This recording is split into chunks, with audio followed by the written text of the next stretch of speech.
Is ano ba yan si Oh.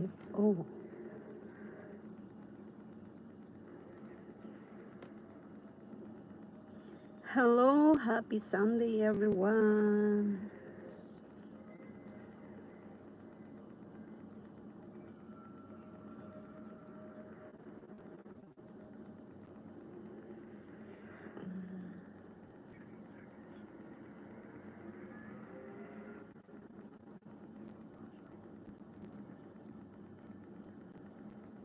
Story.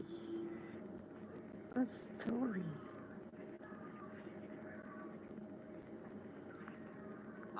Yeah, and it will come to you.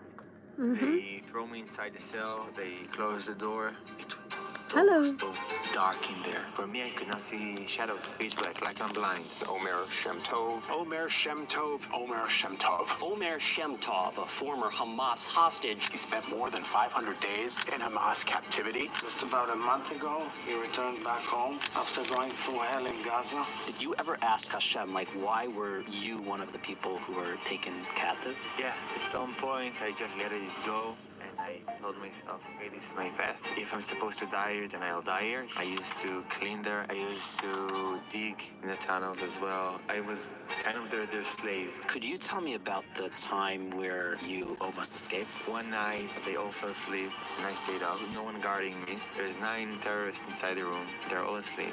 Their rifle, they grab it by my arms. My heart is pounding. I look at them, I'm like, and the last day for me in this tunnel, they tell me it's time to go. We're standing in the exit of the tunnel, and they tell me, Hey, I live here.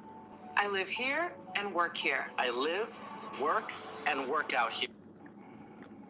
Omar will explain in detail what he actually experienced in Gaza, the abuse, being underground, and how his life changed. He will talk about the miracles he saw and the most important relationship he developed in the tunnels that actually saved him. This episode is in memory of Miriam Sarah Bas Yaakov Moshe, Shimon David Ben Yaakov Shloima. It's also for a shidduch for Leah Bas Machla Bracha, as well as Yeshua for David Yitzchak Isaac Ben Chana Bela Perel and Sarah Bas Aiga Rivka. We are doing a live interview with Eli Sharabi soon, so be sure to listen to the details at the end of this episode. This episode is powered by PZ Deals, Woodman College, Wheels to Lease, Naki Radio, and Bitbean. Oh, and by the way, please give us a thumbs up on this video so the Hamas lovers absolutely flip out when they see a hostage speaking up and revealing how evil they are. One thumb up will literally share this to hundreds of people. Here we go. Omer, thank you so much for doing this. thank you for having me. Okay, so could you tell us what your life was like before October 7th? Life was, no, it was pretty much normal for me. I still have a great family. I just got out of the army. I used to work as a waiter, and I saved up money for a trip, a big trip to South America or to the East or wherever I wanted to go, with some friends. Harlo. At that time, I used to work with Maya Regev. Maya Regev she was one of the other hostages. We were very close friends at that time. We were separable. Yeah. Yeah. You're in unison. You're one. Yeah, exactly. She's like my sister. She really is. And it's this time of freedom, yeah, that you really get to know yourself. The story begins on the 6th of October. Yeah. It's my mom's birthday. Yeah. And it's a Friday, and we do a kiddush like every Friday. Yeah. And this for us it was a normal kiddush, but it felt a bit different. Yeah, there was a really good energy in this kiddush. Like always, my dad made his Moroccan fish, his spicy Moroccan fish. Yeah. And we sat around the table and we had fun and we laughed and we loved, and it was great. It was really an amazing kiddush. And after the kiddush, we sat in the living room with all the cousins, and we watched some videos of us as children in the state, and it was really an amazing time. That period of time of me as a released soldier. Yeah, it's an amazing period of time, and it's exactly where you start your life. So, okay, October 6th, you're having Kiddush, it's nice, it's good, you're with your family. Uh-huh. October 7th, also, I imagine the beginning of that, it starts off nice and Yeah. normal as Yeah. well. Yeah, we were at the party. I got to the party with some friends, not with the Maya and Itai. Maya and Itai, they just landed in Israel from Mexico. Yeah, and they were about 10 minutes in their house, and they came straight away to the party. Before the party, like 2 hours before the party, I met Ori Danino. Yeah, Ori Danino, I'll say now, Ori Danino was held in captivity for 11 months, and he was murdered after 11 months there, and his body was brought back to Israel. When I met him for the first time, he had this good energy, and he had this light inside of him. I could really feel it, and he was helping with the table and the chairs and everything. And we were in the party, and there were amazing vibes. Music was amazing, and we danced, and it was really a feeling of freedom and youth, and it was a good time. It really was. At what point did you realize that something was wrong? Yeah, so at 6:29, the attack started, and the production, they turn off the music, and they tell us to clear the area.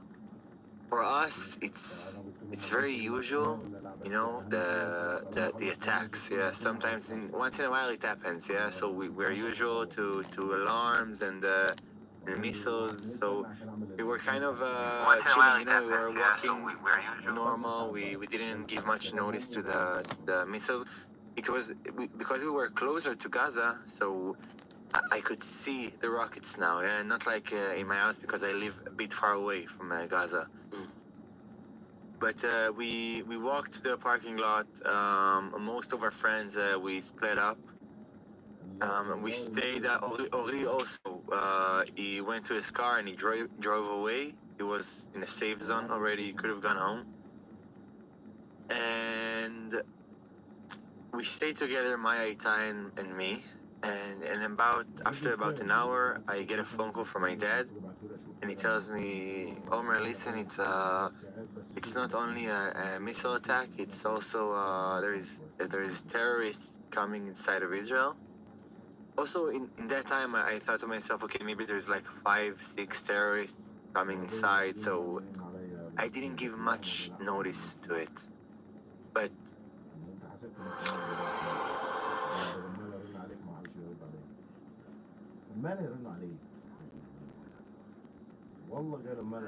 went by, I started to notice some unusual stuff. So we were in a traffic jam, and I remember hearing some girl. She was talking with her friend on the phone, and she was screaming, "My friend, she got shot! My friend got shot!" And then the panic, started, and we got out of the vehicles, and now, as I said, it's Maya, Itai, and myself. And I see an officer. The officer tells me go to a certain direction that he directed me to fields, open fields. And then we started hearing shootings, and we ran for our lives from a place to another. And after about an hour, I get a phone call from Ori. And like I said, Ori was in a safe place already. And he tells me, Omer, send me your location. I'm coming to get you guys. It's crazy to think, this guy that I barely know, coming back to the danger zone, he didn't think about himself. He just wanted to come and save us. And after maybe half an hour, I see his vehicle, and I wave at him. He stops next to us. Maya and Itai goes in the back. They sit in the back. I sit next to him in the front. And I remember inside the car, inside the vehicle, I hear Ori speaking with one of his soldiers. Ori was an officer, and he's telling him, "Listen, get your stuff together, get everything. We're going to war." So even in the most dangerous place, in the most the time that most people would think about themselves, he thought about the country. He thought about protecting the country. He thought about going to war. We drive for maybe 15 minutes or so, and then we get to a right turn, and it turns the vehicle right, and there we recognize two vehicles of Hamas, two pickup trucks. They block the road, and he stops the vehicle. We get our heads down, and they start opening fire towards us. And I can still remember the sound of the whistle, the bullets that went by my head. Yeah. If I'll show you the vehicle, I will show you after that.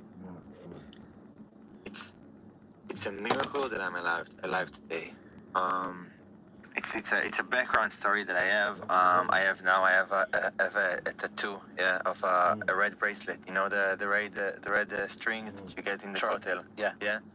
So I had one that my grandma he gave me. I think in 2019 or 20. Yeah.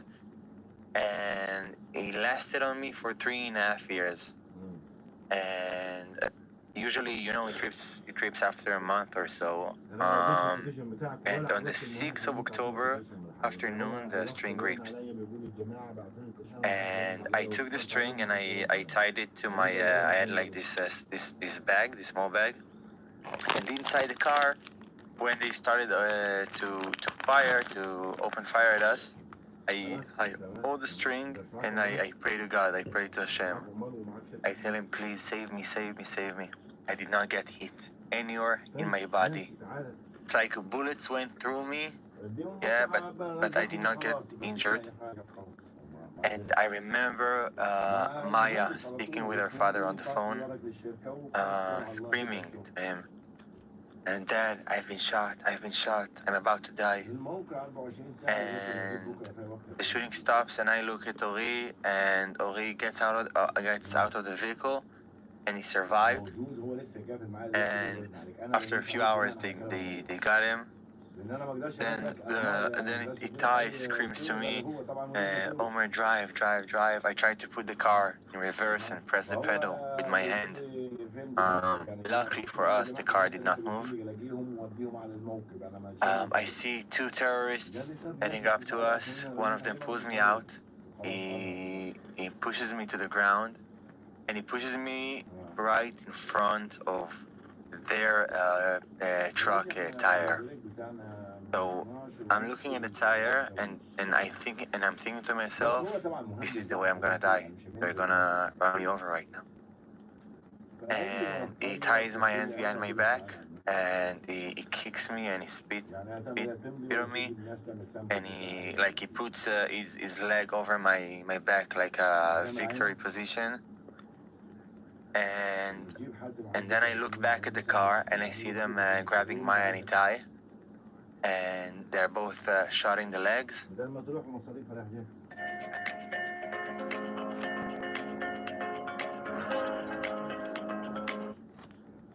And Maya's leg is in a critical condition. And after a few minutes, they load us in the back of the truck. They sit on us, maybe 7 terrorists, and we start driving towards Gaza. And maybe in 6 minutes, we were inside Gaza already. And as we get into Gaza, I remember the sound of the cheering people, you know, citizens, women and children. I remember the Allahu Akbar, Allahu Akbar, you know, the shooting in the air. It's like an holiday for them. And after a few minutes, we stop. The vehicle stops, and one of the terrorists, he looks at me and he grabbed my phone. So he tells me, what's your passcode? And I tell him I was in shock. Yeah. So I tell him I forgot my passcode. I don't remember it. Did you actually forget it? Yeah, I did. Wow. Yeah, I tell him, show me the phone so I can remember. And he shows me the phone, and I see my mom is calling me. And he hangs up the phone, and I give him the passcode. And then they take us off the truck, and we get inside this small abandoned garage. Inside this building, there was a hole in the floor. Yeah, I was the first one to go down. It was maybe 7 meters deep. There, a terrorist is waiting for me. He points his gun to my back and tells me to start walk. We get to this small room. There, they lay me down on my stomach, and they take off my shoes and my socks. And now I'm in this room with one terrorist, okay? And this terrorist, he spoke Hebrew. This is the same one that asked for the passcode. And I lay there on the floor. He sits next to me, and I look at him. And the first thing that went through my mind is, I don't know, it was like an instinct to make a connection with him. And I look at him and I tell him, "What's your name?" And he tells me his name. And then I tell him, "I'm Omar." And he looks at me, and suddenly he tells me, "Do you know Eden Ben-Zaken? Do you know who is Eden Ben-Zaken? Eden Ben-Zaken, she's a popular... singer? Yeah, exactly. She's a popular Israeli singer. Yeah." And I tell him, "Yeah, I do know Eden Ben-Zaken." And he tells me, "Okay, so sing something from Eden Ben-Zaken." And I find myself singing. She has a song, Queen of the Roses, Malkat HaShoshanim, yeah. I find myself singing to him, Malkat HaShoshanim, and he even greeted me because I forgot the words. Yeah. He untied my hands, and he tells me, "Come, sit down next to me." And suddenly his commander comes inside, and like he's shouting at him, yelling at him, "What are you doing? Get him down, tie his hands behind his back." And again, same thing. Then I see Maya and Itai, they're coming in. They're both wounded. The terrorists, they carried them on their back, and they threw them on the ground. And a few minutes go by, and one of the terrorists comes up to me. He grabs him by my arm. He picks me up and tells me to start walking. Maya and Itai, they stayed there. We walk for a minute or so, and we get to an exit. The door opens up, and I get out to a living room inside the house. I remember there were yellow couches and a chandelier hanging from the wall, from the ceiling, sorry. And we go to the front door to the entrance. And he opens the door, and there's a car waiting for me there. And I get inside the car, and now not only do I hear the people, I can see them as well. And I've seen the joy on their faces. You know, it's crazy to think how much they wanted this to happen. You know, the citizens, the Hamas terrorists, everyone there was so happy. And we drove for a few minutes, and we get to a house, stop next to it. They get me inside the house. They throw me inside a room.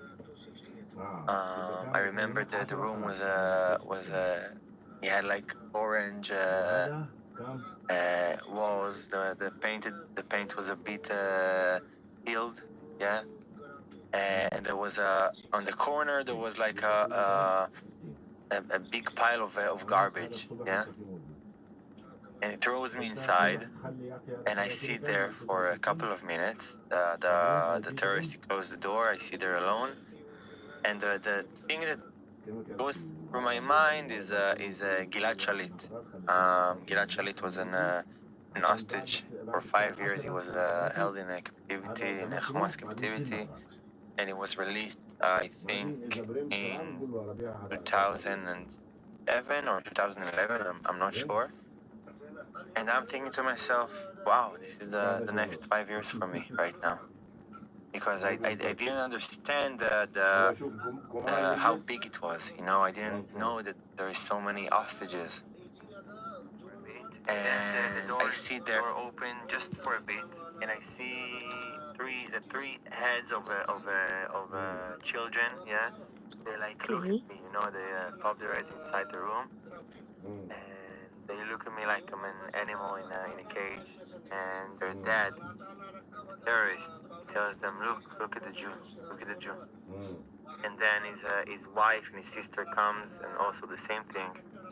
And an hour goes by maybe, and then Itai comes in, and Maya after him, and they're both very. They were very hurt because they took them to the hospital, yeah. And in the hospital, you know, they just took out the bullet without any, not like a surgery. There's no medication. No medication, exactly. So they just take out the bullet and that's it. And they wound them and that's it. And they throw them inside. They take a couple of pictures of us.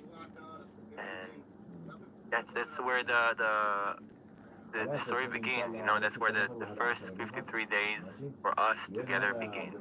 We'll be right back this week's episode, but I want to take a moment to tell you about something important. I've been thinking lately about how lucky I feel to do work that actually fits who I am. This career uses the strength Hashem gave me, supports my family, and it feels right. And I really want that for every single one of you listening. And you could get it. If you're in a place where you're trying to figure out what your next step or how to build a career that works long term, I want you to look into the BS in computer programming from Whitman College. This is a fully online, firm-friendly degree that teaches you real practical skills. I'm talking about things like software development, coding, IT, app building, and cybersecurity. The tech field is growing fast, and it offers a real opportunity for people who want to build a solid, reliable parnasa. Plus, with this degree, you'll learn all the newest evolving technologies, including AI, and you can start anytime, even next week. You can transfer in a lot of credits to finish sooner. It's much more affordable than most programs, and there are scholarships that are available. And if you're supporting a from family, this kind of career can make all the difference. It's not just about passion, it's about practicality. There's a real income potential here. And what I love about this is it's not a gamble. It's a smart investment in your future. If this sounds like something that could work for you or someone you know, go to woodmancollege.edu and check out the link in the show notes to find the programming degree. It might be the right next move for you. Are you looking for a family entertainment system that will keep your kids engaged with great stories and music, keep them off devices, and bring your family together? Meet the new Naki. Okay? I have it over here. I'm going to play it for you. Oh, we're not going outside again. Okay. They're amazing. Let's get into it, okay? Formerly Naki Radio, Naki offers a sleek new line of devices built for high-quality family listening. Choose your story, choose your music anytime you want. With updated Naki Go app and a growing library of content, your kids will be entertained with exciting serials and fresh weekly releases. Fan favorites include Pickle Boy Season 3, Zadie's Bookshelf, Mir Ben Dayan, and more. For just $12.99 a month, get access to everything on up to 5 devices per household, including the app or any Naki device. And yes, you can reach out to them to get inspiration on the device as well. And you could explore the lineup such as the Naki Bolt, the sleek flagship device with touch interface, the Naki Pulse, portable, and powerful, the Naki Pulse Max, dual speakers for immersive sound, and of course the Naki Auto, which is really brilliant. You'll be able to stream music, stories, and maps on the road, so you don't need a smartphone. And I personally believe that Naki is the best system out there for kids and for a Jewish home. When it comes to Naki, you're going to get pure energy. Of course, the inspiration listeners, you're going to get Free shipping with the code word L'chaim. So you're going to go to naki.oyo and you will get whichever device makes most sense for your home. And personally, I love it because I don't want my kids having a handheld device. I don't care if there's no internet on it. A 4-year-old, a 10-year-old, a 14-year-old should not be having a handheld device. With Naki, it goes, it stays where it is, it gets plugged in, and it's great. So check it out. Of course, we have the link in the show notes. Okay, and now, right before we get to maybe the most powerful part of this episode, let me quickly save you from a car leasing nightmare. You know what people hate when it It's comes to hot getting a car? also here Pushy salespeople. in the Hidden fees, UAE. wasting hours in the showroom, only to be surprised by last-minute Not charges, only or there. changes or upsells. No one wants that, and you don't have to deal with it. That's why I always recommend Wheels to Lease.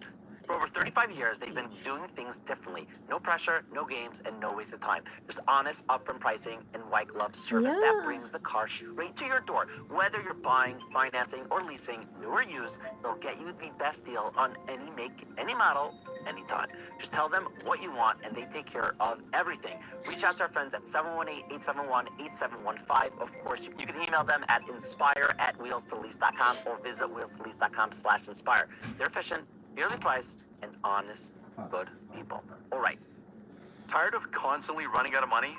Join over 10 million users who've transformed their careers with our AI-powered People. All right. Back to my conversation with Omar. After a week or so, she was moved to an hospital because of her leg. It was in a very critical condition. And Itai and I, we kind of lived together, for 53 days. Itai, I did not know him very well. He's Maya's brother. I saw him for a bit. We became brothers, really. This experience, to experience it together, it's something life-changing. And there were tough times there. And in the first 53 days for us together, we used to, if we ever used to argue about anything, it's about food. Because you get so small amounts of food, you have to divide it by 2. Yeah, so it's very difficult. Most of the time, we were together in a locked room.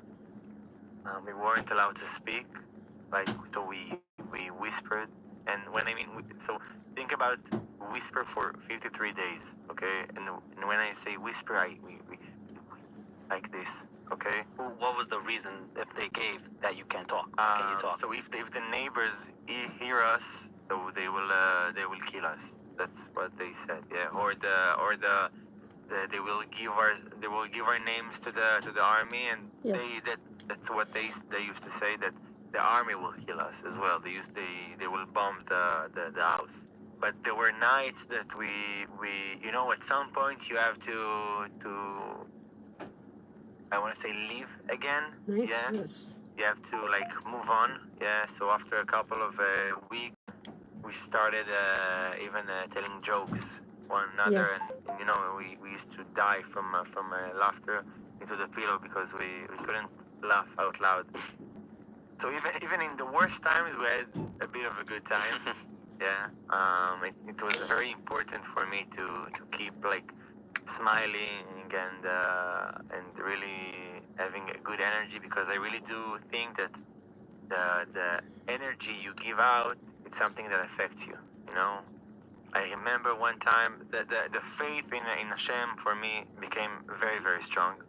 Okay, every day that went by, for me before the 7th October, I always believed in Hashem, yeah, but I did not keep kosher, yeah, I did not do a tefillin every morning, Pomegranate. and there I really found Hashem in the best way possible. Thank God. Baruch Hashem, today I do tefillin every morning, and I keep kosher, and I try my best. Yeah, I'm not. I try my best to keep Shabbat. With the help of God, one day. You're getting there. Yeah, slowly. But there I really started to really connect with Hashem, and the faith only grew stronger and stronger.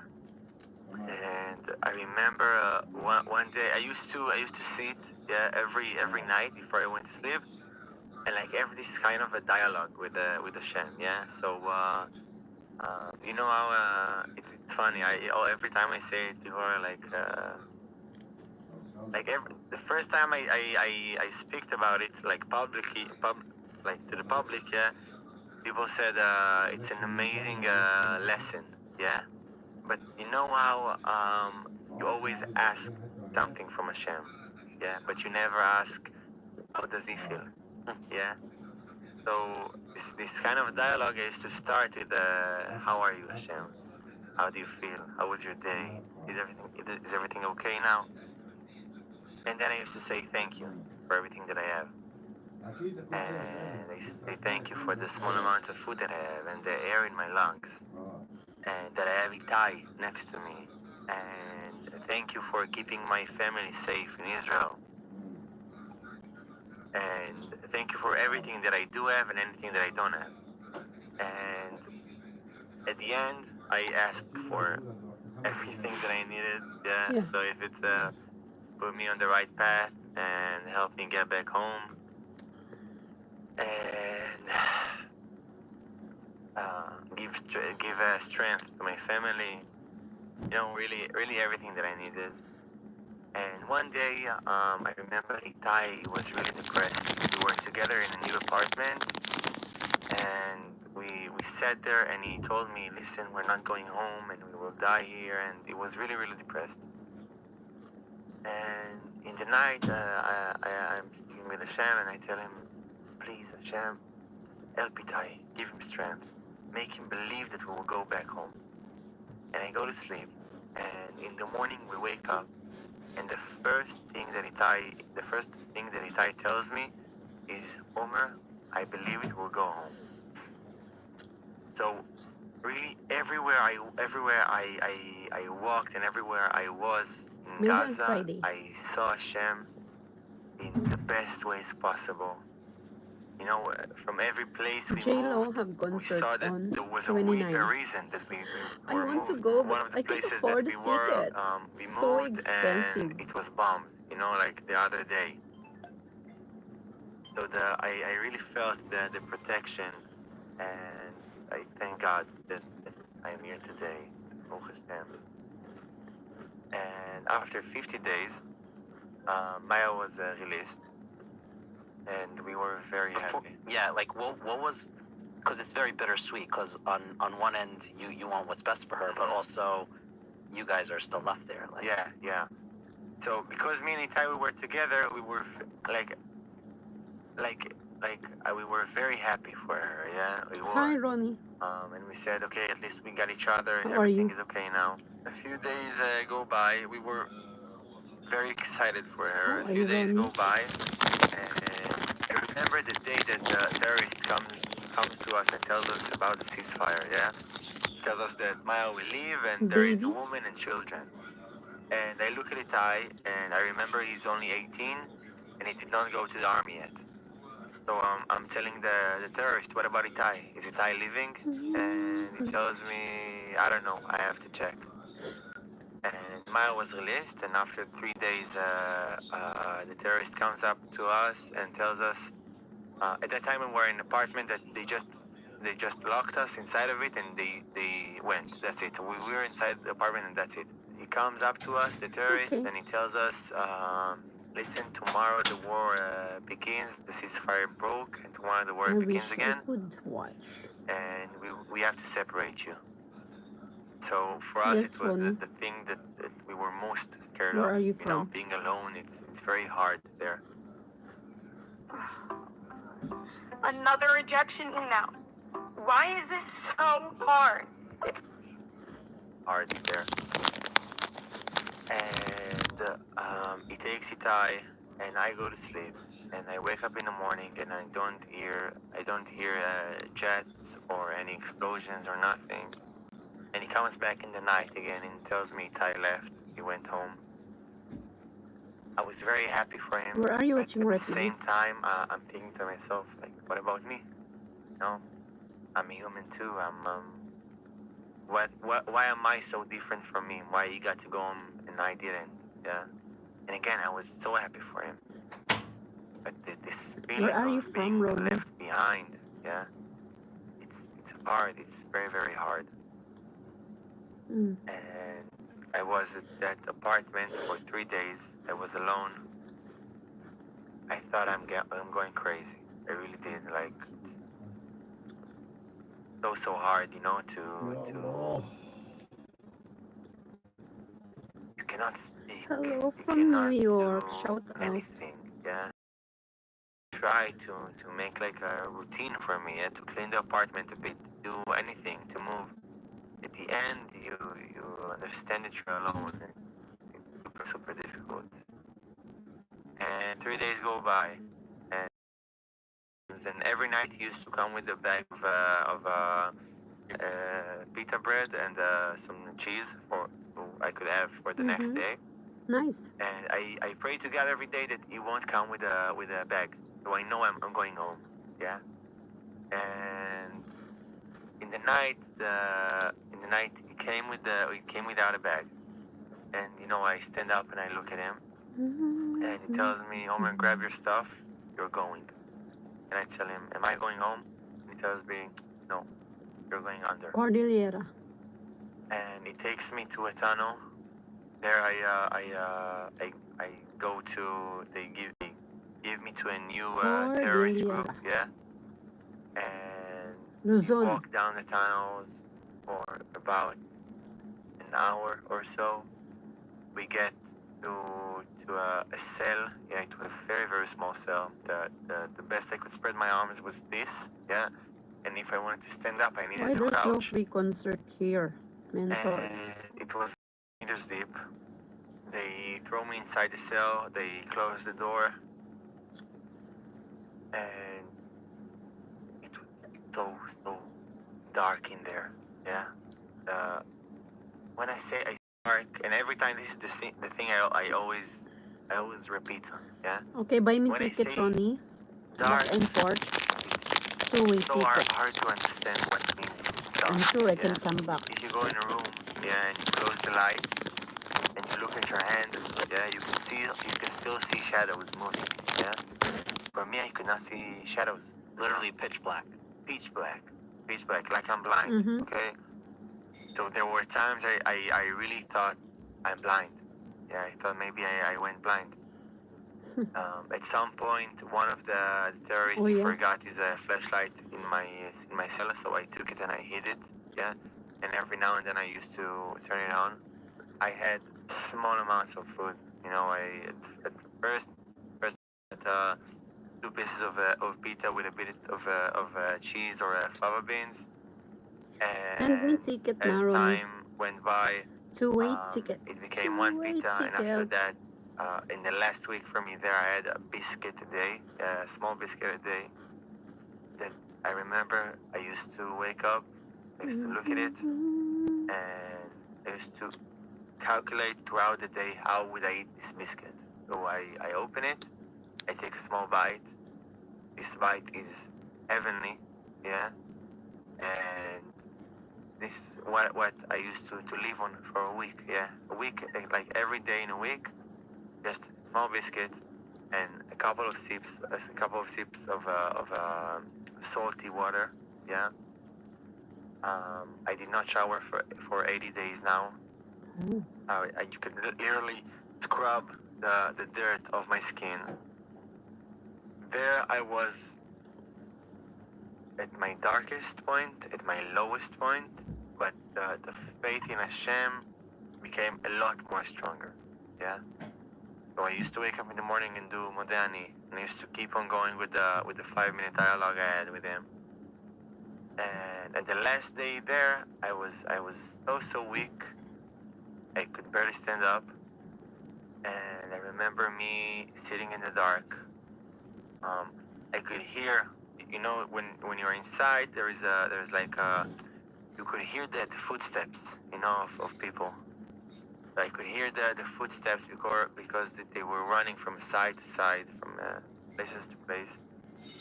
And I sit there and I pray to Hashem. I tell him, please Hashem, take me wherever you want. Doesn't have to be home. Just help me survive this place. Just help me get back home. And after 10 minutes, and when I say 10 minutes, I mean it. 10 minutes, the cell door opens, and the terrorist tells me, Omar, get your stuff. You're moving to a new place. In 1 week, you're going home. Mm-hmm. And this burst of energy comes up to me. I can dance now. And I get out of the cell, and we walk for about 50 minutes. Now I see a lot of places that were crashed, that were collapsed. So you have to kind of crawl inside the tunnels. And I'm starting to see like a tunnel that's painted in white. Yeah, so it's the first time for me to see the color white. My eyes, they really opened up. A few more minutes we walk, and we get to this big room. It was with the white tiles, like similar to this one, actually. Okay, sorry, I don't mean the PTSD. You're triggering me. Yeah, sorry. We have like yellow couch over here also. Should say, Chef. And so you're seeing white. You're seeing for the first time. Yeah, the first time. And I get to this tunnel, this big room, and for me it's like the heavens of the tunnels, yeah, because I've seen the worst I could be in. And I get there, and I take a shower, and they give me some food. And I remember, at that time I didn't really understand Arabic, yeah. Mm-hmm. Just a few words. I learned Arabic after 5 months there, yeah, and I kept it a secret throughout all the time. So I used to sit and listen to them, yeah, and I used to play dumb, and I used to sit and listen to everything they used to say. I remember the first day there, they give me some food, and I sit with them and I eat with them. Okay, we eat on the floor, and I remember me eating like crazy because I'm hungry. I'm very, very hungry.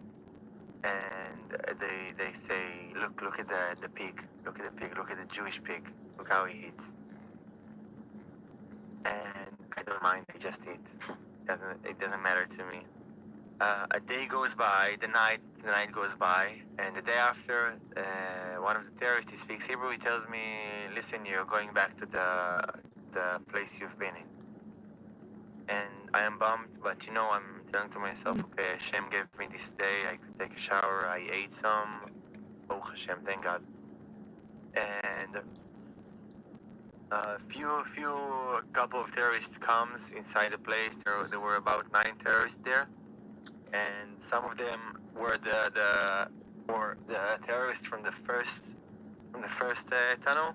They really wanted to take me to the first tunnel, so they wanted to take me. And one of the terrorists there, he tells them, listen, I'm staying here the night, coming back to your place tomorrow. Let him stay the night. I will come back with him. And in the night between, the Air Force, they bombed the way to the tunnel. So the tunnel collapsed, and we could not go to this first tunnel. Yeah. And I stayed there for 400 days. The first 27 days, the army was in my area. It was in the area I was in. Difficult times for me.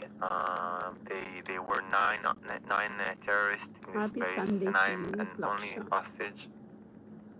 Did you know it costs you only 5,499 dirhams to start your own business? That's right. Hostage. Pretty nerdy on their part, like 9 terrorists with guns versus like one guy. Yeah. Yeah, exactly. No, listen, I have to say, they represent like, we want to die, we want to be a shaheed. They call it shaheed. They want to go to heaven, and this is the way to go to heaven. And they're humans like us. They are scared. They're so scared. I think they're more scared of us, from us than to die. And I've seen times that they were in so much depression. They are breaking apart. The first 27 days, I stayed there with 9 terrorists. The army is in the area. I remember hearing tanks going above my head. One night I want- even hear soldiers speaking in Hebrew. And after this 27 days, I'm good, the Laksha. terrorists went up to look around the area they were, and they came very, back and they very brought me a good. pile of books in Hebrew. One of the books was Dvar Malchut of Chabad. Yeah, it was one of the soldiers' book, and there they had Parashat HaShavua. Yeah, Achitas. Yeah, and in the story was about Joseph going inside the pit Sour dice. and coming out and becoming a king. Yeah, and I tell them about the thing. I tell them it's Red they grapes and didn't really understand. I pomegranate. couldn't tell them what's Parashat HaShavua. Yeah. Fresh. So I tell them it's Torah, it's Divrei Torah, and they take all the pile Oh of my books God. from me, and I come up to the leader of the place, and I tell him, listen, I'll do anything here, anything. I'll cook and I'll clean and I'll make sure you have the best time you could have here inside the tunnel. Just let me have those books. Just let me have this. I wanted this one book, the Dvar Malchut. And wow, I could have bring here I have a card that's Birkat HaDerech. Yeah, that also I got here. I got there. So it was this and the Dvar Malchut I wanted them to give me, and he accepted, and he gave me it. And I read it about 1,000 times there, and it really kept me going. Yeah, it kept me imagining the way I'm going out of the pit, yeah, and becoming a king. Yeah. Did you think that was like Hashem's way of Yeah, talking back to you? Hey, yeah, Star of course, Rog. of course. How are you? Everywhere I went, Where I are you saw watching right now? Shem Where are you in every way watching right possible. now? Yeah. And I start the 400 days. Yeah. So I have the books. I can read them. Most of the time I'm working. I used to clean there and cook there, and I used to dig in the tunnels as well, and do an electrical job and do water job. Like if you need a janitor to this video, to this place, I'm all in. No, you're gonna be the king of this place. You're already past that. And after the time the army, when the army left, most of the terrorists they left, and I stayed with the 3 terrorists, and I really made this kind of a bond with them. Yeah, so it was really a way for me to survive there. And the next 400 days, I'm trying to make them laugh, and I'm making them food. And there is this one time, one of the terrorists, the leader there, he asked Nice. me, what's, and Very I nice. tell him, I want to be an actor one day. This is my dream. And he tells me, I want to take a peek okay, in the do something. I Hollywood. want to see you play something. And I'm telling him like, no, I don't want to do anything right now. And then he tells me, listen, you do me. Hollywood. Hi, Okay, you Rushi. act like me.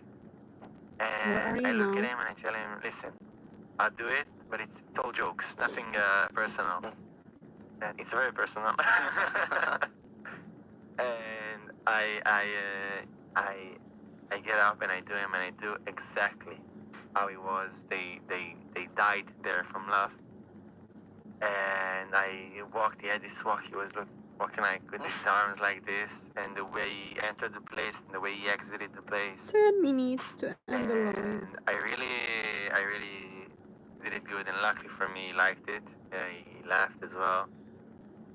And yeah, I just found ways to really get close to them.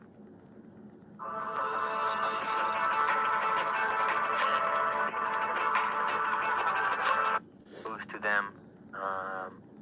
Because I think because I was an only hostage there, yeah, because I was alone. So it was maybe easier to me to get to this bond with them. Because when it's a couple of hostages and a group of hostages and a group of terrorists, so they have to show power against the hostages. So I think maybe they won't like come back on them or anything. Nice. They won't go against them. The next part of the episode will have you saying over and over, "Thank you, Hashem." Please, But please. first, my mother got my son a really cute book the other day, and one of those perfect finds you don't see in stores. When I thanked her, she said, "No, thank you for telling me about BC Deals." This is true. That's when it hit me. Everyone should have this app. BC Deals isn't just about savings, it's about finding gems that you think you'd never search for. Amazing kids books, quality toys, kosher kitchen deals, flights, strollers, suitcases, you name it. It's updated constantly, lightning fast, and always on point. No spam, no fluff, just deals that make your life easier and better. Want to stop overpaying? Yeah, so I never got to see them on TV. And I remember, they always used to tell me, the terrorists, they used to tell me, look, even your parents, they left you behind. Yeah, the government, the parents, and they don't care about you. And, I always believed that they fight for me, yeah, but when you don't see them, it affects you, yeah? And I remember even one night, I'm dreaming about me coming back home and screaming at them, "Where were you? Why didn't you fight for me? What happened?" And for those who don't know, my parents were they were one of the biggest there. Yeah, they started the forum, yeah, the hostage forum. One day they come up with the phone and they show me pictures that they brought from Instagram, yeah, of my parents, and it was one of the first pictures that they took, and in the picture you can see them standing holding my picture, and in the picture I look at them and their faces, they're very sad, so their faces are very swollen and they look very, very old. Yeah, and Very nice. I look at them and I tell the terrorists, "Listen, these are not my parents. Like, I can't see my parents here." And he looks at me and he tells me, "Your parents are very old. They're very old." And I tell him, "They're not old. You took their son away." Very sad. And he joked about it. He used to make fun of me. Throughout all the time, they used to curse me, spit on me. I've never experienced any physical abuse, thank God. But I did experience Psychological. Abuse and Hi, Ganesh. Where are you now? cursing and spitting, and I was kind of their slave, And then the ceasefire begins. And because I understood them, and like I've said before, I learned Arabic after 5 months, yeah, and I did not tell them. At that time, I used to everything. I used to listen to everything that was important, that I thought was important. Yeah. I just saved in my head. New Yeah, York. I made it a place, special place. So I UAE, could come back to Israel and give it to the Shabak, to the intelligence. Yeah. London, And I used to speak with the Shabak, and they told me I have the most helpful Nepal, intelligence that I ever got. Yeah, because I literally Pakistan. I know who they are. I know their Thank you, families. I know Ganesh. where they stayed. I know the place I was inside of. I knew Myanmar, Germany, all the area that I was. I knew exactly where everything is placed. Qatar, And the hierarchy Saudi and Arabia. everything. Could you tell me about the time where you almost escaped? Oh yeah. This was in the first 27 days that the army was in the area. One night they all fell asleep and I stayed up, and I will check later. there was no one guarding me. And I'm thinking to myself, okay, it's time for me minutes, to guys. escape, because I was kind of scared for my life there. I felt like they want to torture me, and they wanted to do something for me, but it wasn't possible for them because the army was in the area. First, I sit up to see if anyone reacts, if anyone tells me anything, Philippines. and then I stand up, and no one reacts, no one tells me nothing. From They're all the asleep. Philippines. There's nine terrorists inside the room, and a few meters away from me, I see a weapon. I see a rifle, I come up to it. I lift it. I grab it by my arms. My heart is it's pounding. Yeah, like never been.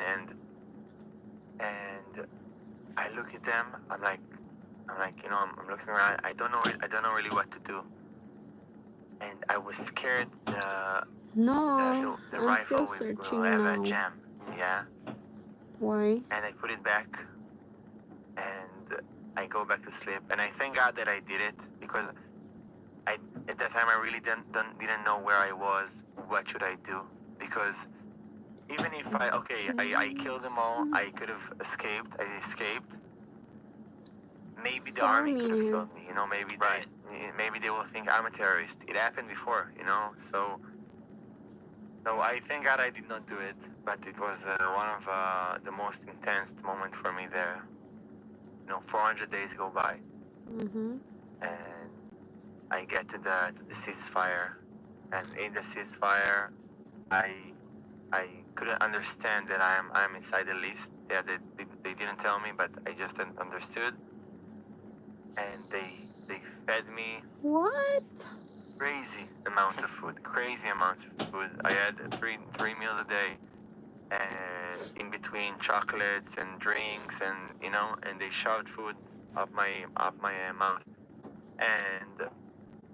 And the last week I was there, they came and they tell me, Omar, listen, you're going back home in about 1 week. And I play like I didn't know, and I'm so happy. And the last day for me in this tunnel, Okay, Ganesh, can you support me we did like a financially? meal, and Then we bring me sit to together and we Hollywood. eat, and then they tell me it's time to go.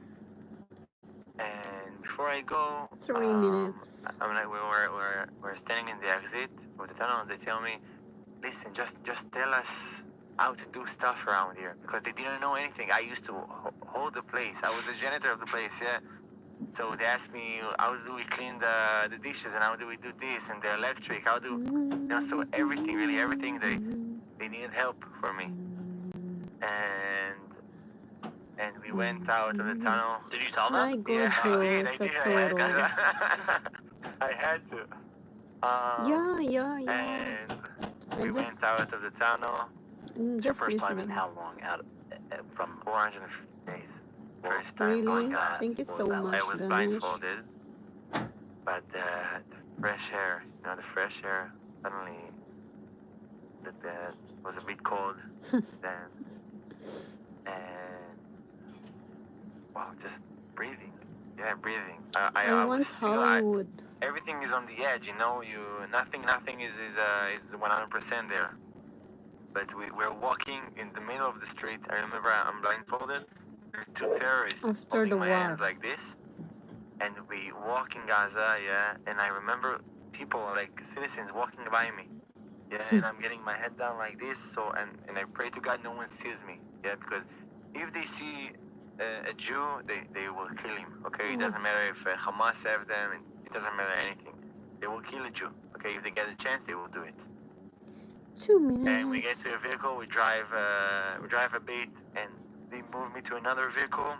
And when I get to this vehicle, we drive for a couple of minutes, and then I hear the terrorist. He's talking to someone. Yeah, I thought I'm alone in the vehicle with two terrorists, and he's saying, "Elia, do you want water?" And then I'm like, I'm thinking to myself, I'm Omar, I'm not Elia. And then I hear Elia Cohen was another hostage who was released with me. I hear him speak. I love you, Ganesh. And this is my first time hearing another hostage, yeah. I did not see him, I hear him.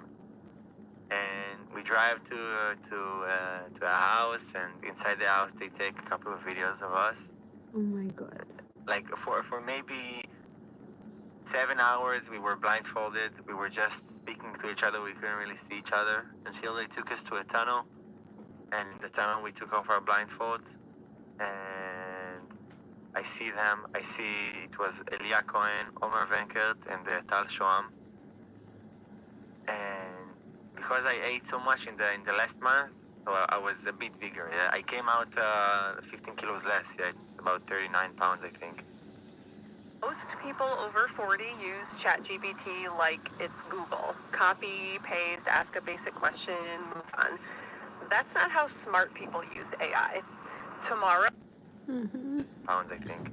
But I see them, and I look at them, and the first thing that comes up to my mind is Leave the and Holocaust. learn. Yeah, I see them, and they looked like Holocaust survivors. They were so thin. Every sandwich they used to give me, I used to give to them. Yeah, and we spent 3 days together.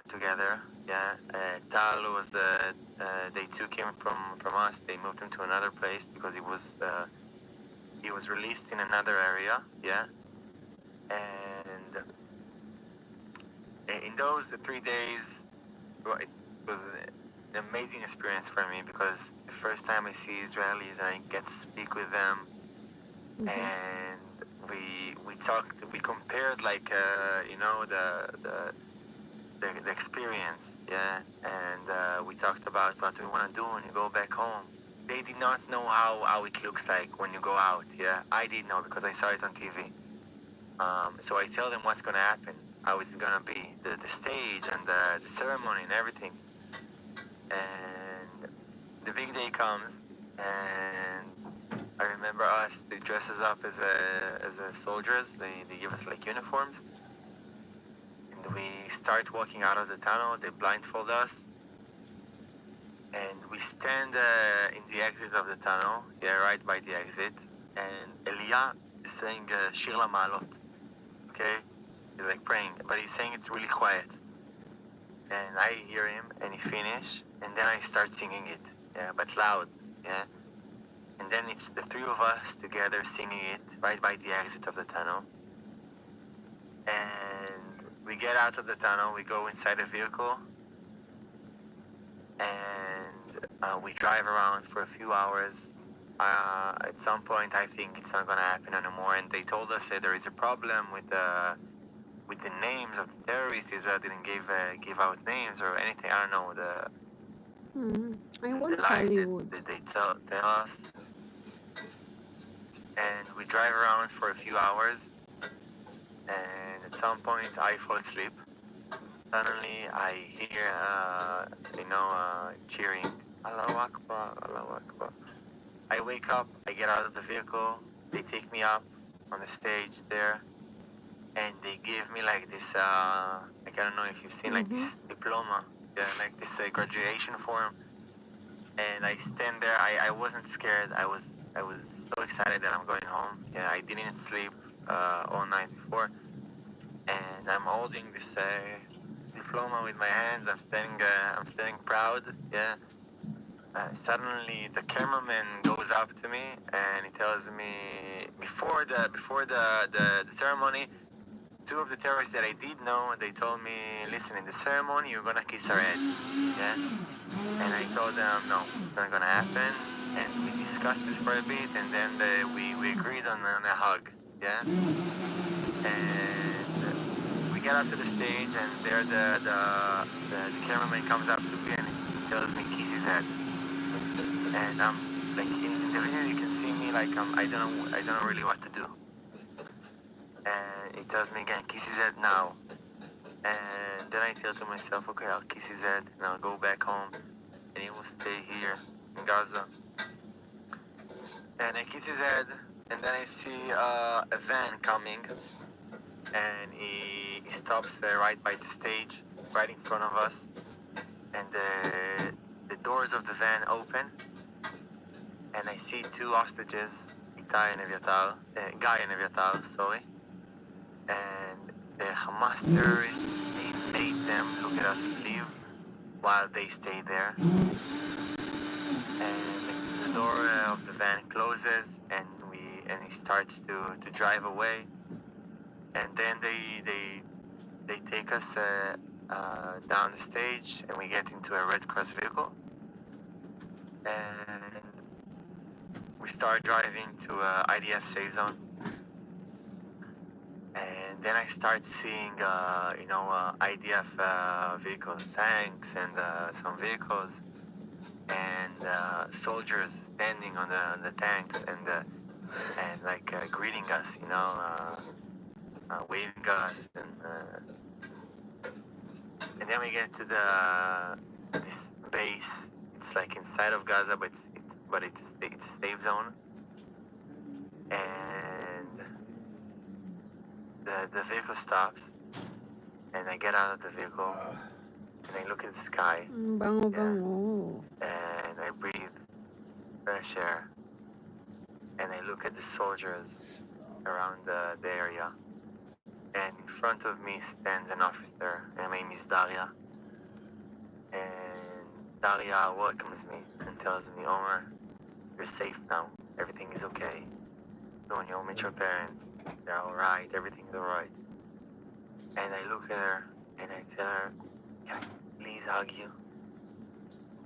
And I give her this big hug. Yeah, after 505 days, the hug that I needed so badly. And we hug for a few minutes, then we go back on a vehicle, and we drive to base Reim. It's next to the Gaza Strip. And there they give me a room with a shower, so I shower, and then Daria comes up to me and tells me, Omar, are you ready to meet your parents? And and I sit in this living room, and I sit on the edge of the couch, looking at there was a crack of the door that it was opened a bit, and every person that went by, I saw like footsteps, I was ready to jump, and the door opens, and my mom and dad, they come in, and we run Oh, to each other. nice. Your mom and dad is. We hug, and it's your happiness. It's this feeling that I want every person, every hostage, every family on us to experience. And we sit for a bit, we speak, and then they tell us it's time to go to the hospital, and they take us by a helicopter. And inside the helicopter, they gave me this whiteboard, and on the whiteboard they told me, write something so we could show the media, so people could see you. And I write, everything is okay now, and with a smiley face, and I show it to the camera, and the soldier takes the whiteboard, and I tell him, wait, give me the whiteboard one more time. And then I write on the board, P.S. I want a burger, and I show it to the camera. And when we get to the hospital, we got thousands of burgers, from every restaurant in the area. Mm-hmm. We had to give it out to the doctors and everyone in the hospital. And in the hospital, I met my brother and my sister. It was an amazing experience. And Thank you, everyone. I remember the first night there. I didn't Bye. sleep for almost 48 hours.